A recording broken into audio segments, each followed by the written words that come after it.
Morning Dish. He's the hardest working man in show business. His band's music takes you into the midnight hours. And when you wake up, his voice is back on your radio alarm clock. How on earth did this happen? Well, Jeff saw me taking out the trash at the radio station. And he won another award. But this one is better. I'm your boogeyman. That's what I am. It's the Morning Dish with the 2019 Radio Personality of the Year winner, Stephen Phillips. You paying attention to this, Packy? And Murphy's own Sherry Raines. Yeah, you must have given horseback passes to the right guy, Stephen. Well, giddy up. And Packy Smith's Shetland pony is right alongside. You guys know these demo tapes don't just edit themselves together, right? Well, all right. 3 cheers for Stephen Phillips. Y'all need to help Stephen Phillips out over there. Out the door and off the radio. Here's Stephen Phillips. All righty, folks, we're back with you, and we have got Wayne Morgan on with us. Man, he is the bodyguard for Lindsay Lohan, Paris Hilton, and Snoop Dogg, and a whole bunch of others. Good morning. How are you, sir? I'm amazing, sir. How are you? Thanks for having me on today. There you go. You are amazing. Because you're a big guy. I'm going to say anything that you want to say, I'm with you. Well, I'm a nice guy. I'm a big guy, but I'm a nice guy, so I just look mean. Yeah, I've met a few of y'all bodyguards. Did y'all say anything other than you've got to go, you get out of here, and it's time to leave? Yeah, I mean, it's customer service, so believe it or not, a lot of people think you just have a big old meathead there that keeps people away, but we have to make the celebrity look good, and we have to kind of make sure that we keep their fans treated well and well respected. So I'm like, yeah, we got to take them away. We got to take this lady off. It's my fault. I got to get her to the next event. But, you know, we're friendly and nice to people until you got to stop being friendly and nice. Yeah, that's kind of what. So how did you, now you was actually involved in the military and a lot of different stuff before you got into the bodyguard. How did you actually get into doing bodyguard, being a bodyguard? Well, I was on the movie set with called Just My Luck with Chris Pine and Lindsay Lohan. And Lindsay Lohan's bodyguard, Doc Newman, was there.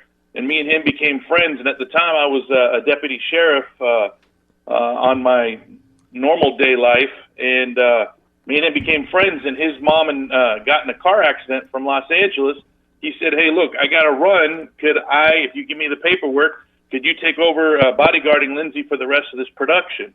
So I turned in my paperwork. I got on the payroll, and I was her bodyguard for the remainder of the movie, Just My Luck. And ended up bodyguarding her periodically here and there for several years. Went to Disneyland. We go to France to the Cannes Film Festival. It's just kind of grown from there. So that's kind of got my foot in the door, and it's a word-of-mouth type of business. So it's pretty fascinating. Well, now, how long have you done this? Oh, that was 2005, I believe. Wow. So I've been doing this since 2005, and I've bodyguarded, you name it, Willie Nelson, Steven Seagal, Paris Hilton, Snoop Dogg, Wiz Khalifa. Snoop Dogg's the one he wants to ask you about. Well, I don't know now that you talk about Willie. I mean, which one's got the best reefer? I mean, you know. Well, can we talk about that? I can neither confirm nor deny. Oh, Lord, do you remember being Willie Nelson's bodyguard? I can't remember anything, no. No, just kidding. Just kidding. I'll never be on that bus again, let's just say. No, just kidding. Yeah, I can't. Each person's individual, and, I do sign a non-disclosure agreement with each person that I bodyguard. So I could talk generals, but I can't talk specifics if I want to keep doing this type of business. Who did you enjoy bodyguarding the most? Can you say that? Yeah. I have a close relationship with Lindsay because I've bodyguarded her the longest than pretty much anybody that I've bodyguarded. But, Paris Hilton, I mean, there's some of these people that when you bodyguard, I'm from Eugene, Oregon originally, but I live in New Orleans, Louisiana now. And sometimes when I'm out with these people and we're with other people, I have to pinch myself sometimes. I'm like, how in the world is this small town, Eugene, Oregon homeboy from, here with all these big time people that, you've seen growing up, and it's amazing. So everything's unique. It's pretty cool, though. I mean, you get to travel and all that kind of stuff. You know, you was talking about Willie Nelson. I actually got to talk to Chris Christopherson's son back years ago, and I was asking what it felt like to grow up with all the, kids like, Shooter Jennings and all them. And he said, he said, we were just kids. He said, we just thought Willie's bus was supposed to smell like that. Yeah, that's fun. Yeah, they're people too. I mean, they're people that I heard of, growing up. Some of these people, obviously not Lindsay or whatever, because I'm older than her. But There's people that I have worked with, such as when I did the Dukes of Hazzard, I got to work with Burt Reynolds, because I also do acting as well. Right. And so I acted in the Dukes of Hazzard with Johnny Knoxville and Sean William Scott and Burt Reynolds and Linda Carter and Willie Nelson and so. I bet Johnny Knoxville's a hot mess. He seems like it. He's fun. I mean, I actually got to say I owe my speaking roles and my acting career to Johnny Knoxville, because I was on the set and I wasn't supposed to be an actor. I was supposed to be just an extra. And Johnny thought it would be funny, this big prisoner that's 300 pounds, or 350 rather, 6 foot 350 would be. Turned out I played a gay prisoner, and he wanted me to try to make Burt Reynolds crack up. And Burt Reynolds was a consummate professional and wouldn't crack up for nothing. But then Johnny had me in between takes, kept having me say different things. And so when I said, you have a pretty mouth, boom, next thing you know, he stopped and cracked up laughing and said, sweet. So it was fun. It was fun. And in fact, some of those outtakes made it on the bloopers at the end of the Dukes of Hazzard. So, that's awesome. Sean William Scott didn't know it was coming. Right. He started cracking up laughing. He couldn't resist himself. So. That's hilarious. That whole bunch. That was a fun movie. I would imagine, too, as a bodyguard with these people, you get to see a different side. I mean, the real person there, sometimes they kind of let their hair down a little bit, so that I'm sure that's interesting. Yeah, does Lindsay Lohan look like Lindsay Lohan when she ain't got her makeup on? Well, she does. She's a beautiful girl, and the funny thing is, I have a sister that graduated or that was born when I was a senior in high school, and my sister's probably more trouble than Lindsay is, but Lindsay has the camera in her face 24/7, and I know if somebody put a camera in my face 24/7, I might not look like the most innocent of people all the time, even though I believe I'm very innocent, but having a camera follow you around exactly and really being on your own, it and makes always it look bigger than it is. And always telling people the worst things about you that they can, all news. The paparazzi. I can't news. imagine. It's just that's terrible. Yeah, they want the news. Now, Snoop Dogg. How long was you with Snoop Dogg? Quite a while, or what? Because I just with Snoop Dogg, I fill in, periodically. I've bodyguarded him in France. That's where a lot of the people I bodyguard are for some reason. AAC, Manny Nordine. From AAC hires me a lot to do a lot of these people out there in France. And so he's got a relationship with both Paris and Snoop Dogg, and that's when I first did Snoop Dogg. But then I've done him in Beverly Hills.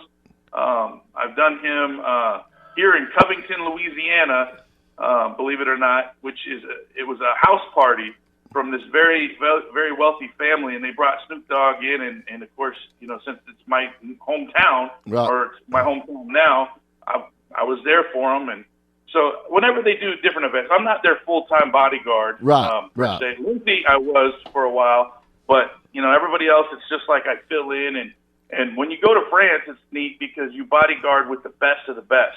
Right. The Cannes Film Festival is 2 weeks in May, and it's in the south of France, in Nice, or in Cannes, France, rather. And then what happens is all the celebrities go into this little tiny town. And it's got this boardwalk with the ocean on one side and all these little shops on the other.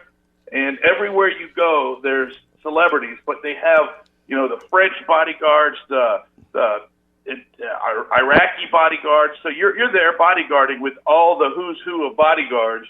And when I first started bodyguarding there in France, I saw Paris and her bodyguard, who I looked up to. And then next thing you know, in France, I was bodyguarding her. So it's pretty neat to. It's almost like a convention of bodyguards, so to speak. Well, I'd say if you looked up to her bodyguard, and God, you're a big old guy. He must have been huge. Yeah. He was a great guy too. So I don't know, man. Snoop Dogg. It's not just about size. Yeah, I don't know. I could never be a bodyguard because these folks couldn't understand my redneck vocabulary. I'd be trying to get them out, and they'd be like, "What the heck is he saying?"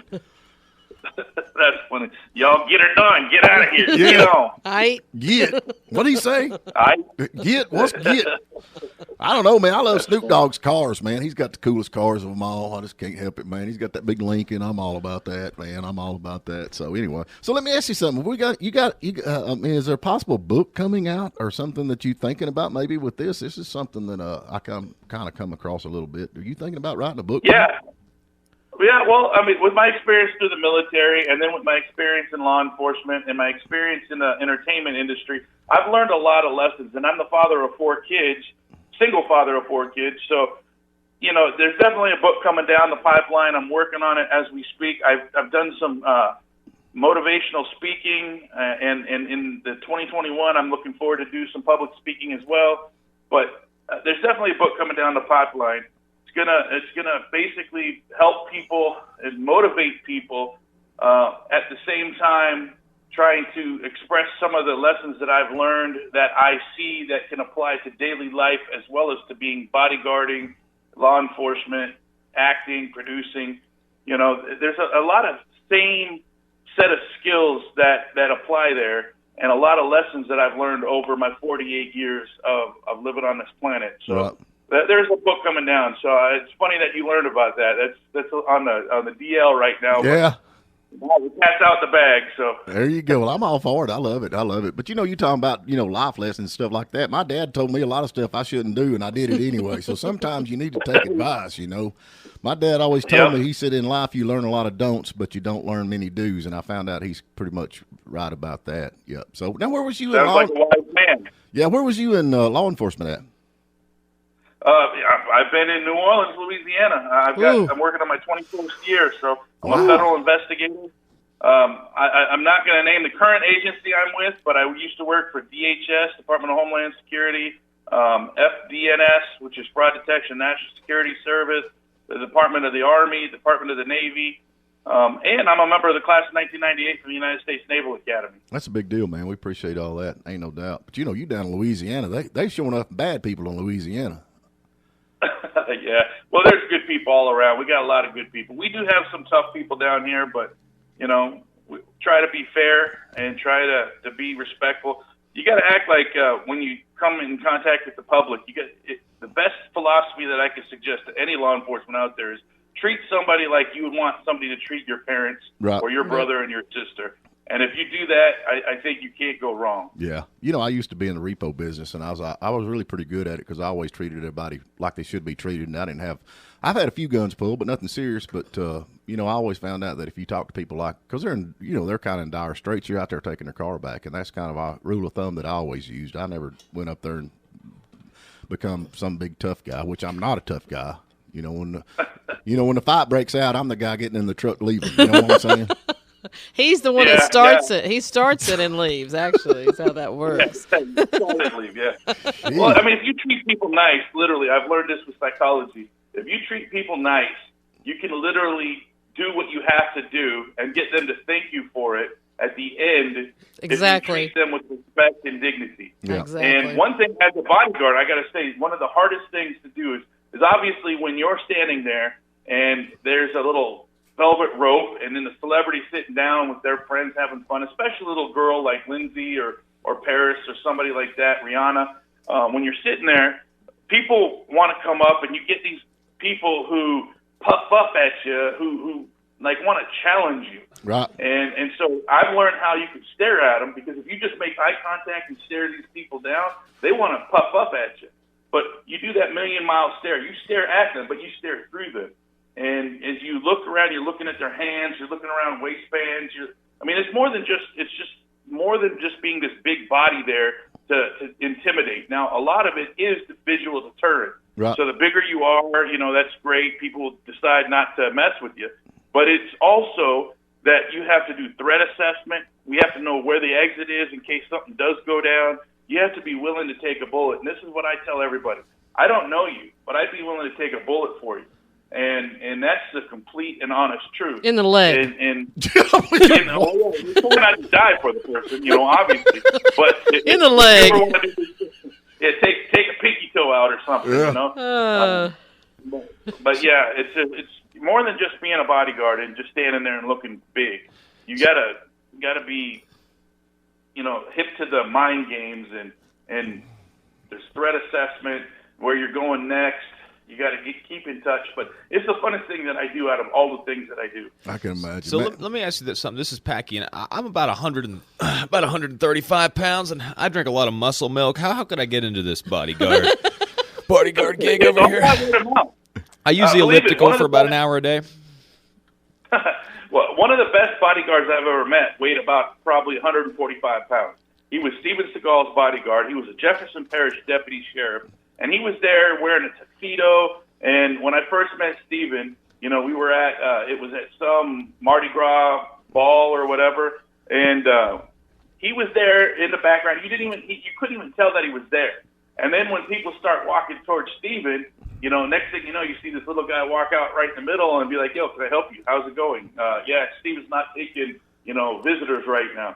So you don't have to be big. It's all about how you can react and control the situation. Yeah, exactly. It's all about controlling the situation. Well, That's the perfect term. My feelings is completely tore down now because I can't imagine Steven Seagal needing a bodyguard. I've got a friend who's not a very big guy, but I thought he was a tough guy. I guess he's not so tough after all. He actually trains people in Krav Maga, and you do not want to mess with this guy. He will take you out. Exactly. I can duty chop. Well, the thing about Steven Seagal is he may not need a bodyguard to defend himself, but I promise you this. If a news reporter gets up in Steven's face and Steven does anything to that news reporter, it's going to be the front page of the news. He's going to be in a lawsuit. But if you have a law enforcement officer who's a bodyguard for Steven and somebody gets too close, you're not going to read that headline. You're going to see a different headline. Yeah. Also, I'm sure that these folks, like you were saying earlier about the camera being in your face all the time, they need a buffer. You need a buffer to have some kind of peace of mind. Man. The funny thing about these people is they put their pants on just like everybody else. They have problems just like everybody else. Yeah. But the thing is this, they have to go out there and being in the public eye is their job. They have to be there. They may not want to be there. They have to be there signing autographs. Some of them love, like John Schneider. He's one of the best people that I've ever bodyguarded and known. Is he's helped with the Children's Miracle Network. Him and Marie Osmond started that, which helped save my little brother's life. These people out there would sign autographs until there's nobody left in line to sign. But yet we have to, hey guys, sorry, I have to pull John away. We have to be somewhere. Right. And John will be like, let me sign 5 more, and so I'll let him. And you got to keep that limit there because he'll sign all day long. Right. But he has other places that we have to get to, and it's my job to make sure that not only do we get there, but we get there safely. Yeah. Man, I could talk to you all day. You're very interesting, a lot to talk about. We got to get you back on, but And we thank you for your service, too, and your yes. continued service. Yep. It's my honor. I appreciate that, and I'll be back anytime you guys want me. I'd love that. Yeah, we definitely going to get you back, no doubt. Absolutely. Well, thank you very much for having me on the show. Yeah. Yeah, we'll be talking to you again, no definitely. doubt. No doubt. So anyway, I appreciate it. We have got to get to a break. They're going to cut us off, but we'll be calling you back. You have a great weekend. You too. Thank you, guys, and everybody have an amazing day. You too. Thank you for listening. This is Stephen Phillips, host of The Morning Dish. Please subscribe to our YouTube channel because we have a lot more interviews out there to listen to. Plus, you can listen online every morning at WJULradio.com or Lake 97.7 WJUL. And give us a like on our Facebook page, The Morning Dish.